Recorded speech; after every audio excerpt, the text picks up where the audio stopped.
Today, we're getting into the really interesting story of Fran Terpy. His journey, from this kind of rebellious teen moment to building a whole cultural hub in Barcelona. It's pretty captivating stuff. And our deep dive today, it's all based on this great source we found called Terpy Dreams, Fran Terpy's Cannabis Journey, which was presented by Nug Notes. So our mission here is really to unpack how Fran Terpy didn't just ride the wave of the cannabis world changing. He actually meticulously built this very unique brand, terpybcn, and a whole community around it. So what are the key things? What's the philosophy behind making something so distinct? Yeah, and I think right away you can frame this as passion really meeting purpose. We're looking at how, deep personal experience plus this really keen eye for culture can spark something genuinely innovative. We want to find those little insights, those moments that turn a personal story into something bigger, a phenomenon even. Okay, so let's rewind. Back to the start. Fran Terpy, he's 15, he's in Milan, Italy. And his very first experience, it's a spliff, Moroccan hash and tobacco, at a train station, of all places. And get this, the context is like the adrenaline's pumping from painting trains. The source actually calls that first hit raw, foggy, and unforgettable.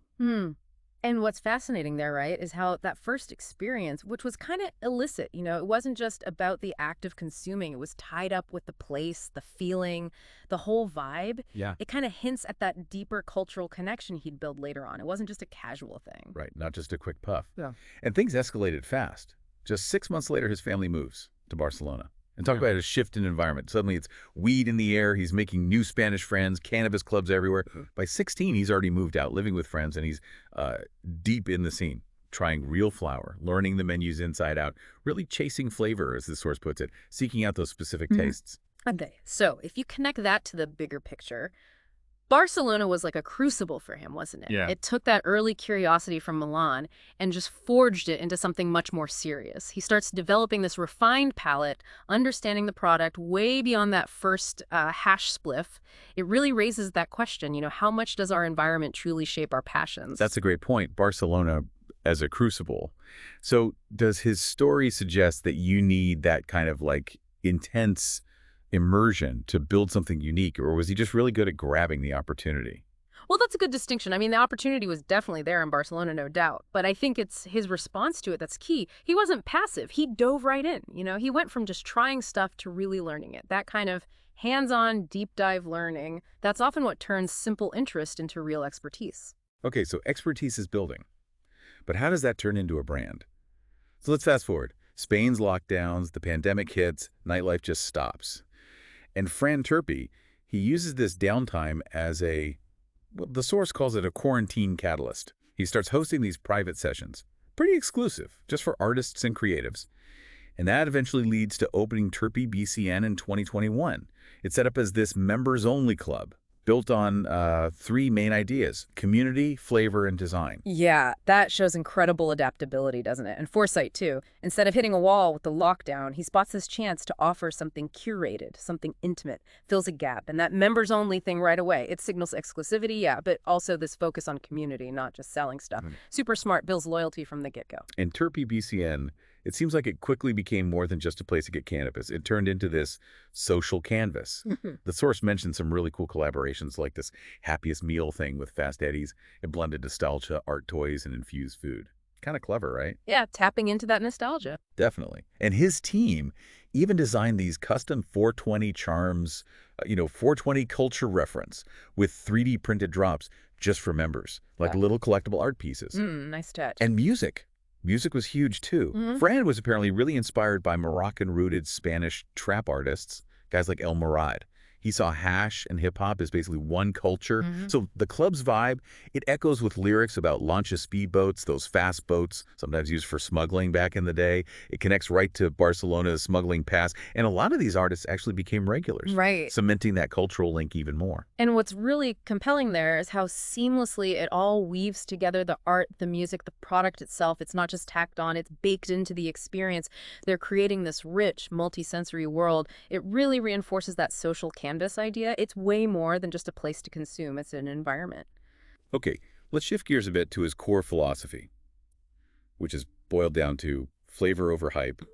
He's described as basically obsessed with rare genetics and terp profiles.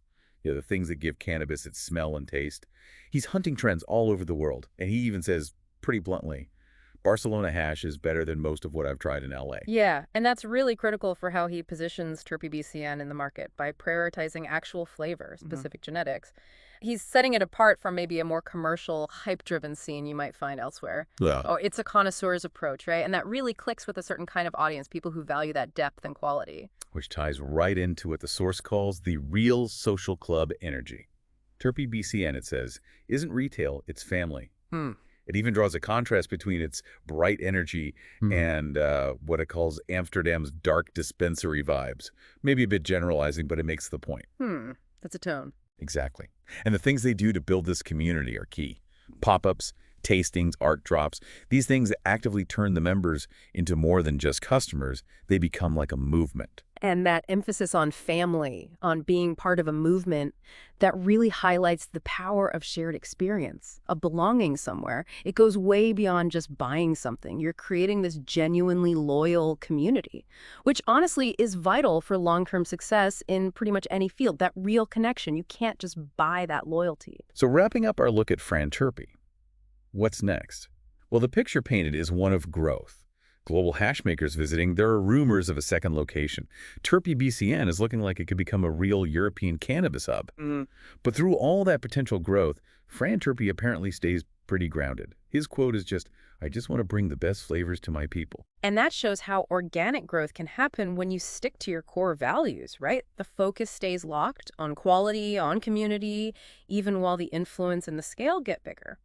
It really makes you wonder, though, for any founder, how do you keep that authentic family feel, that original identity, when you start growing into a potentially global player? Yeah, that's the million-dollar question, is that how do you scale intimacy? How do you keep that spirit alive when you're getting bigger?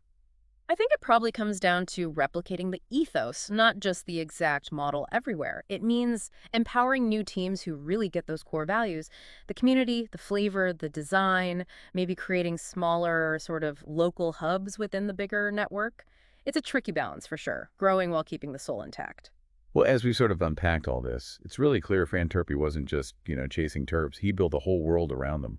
That journey from Milan to Barcelona, from those first simple spliffs to the really sophisticated solventless products. Yeah, those extracts made without chemical solvents, focusing on purity. Right. He created this brand where, like the source says, art, hash, and community are the core terps. This whole story, it's just a fantastic case study, really. It shows how a very specific passion, when you combine it with cultural insight, adaptability, and that strong community focus, it can turn something small, a personal interest, into a genuinely significant cultural force. It makes you think, doesn't it? What does it really take to build a whole world around something you care deeply about? How does that personal obsession manage to become something bigger, a collective movement, something to chew on?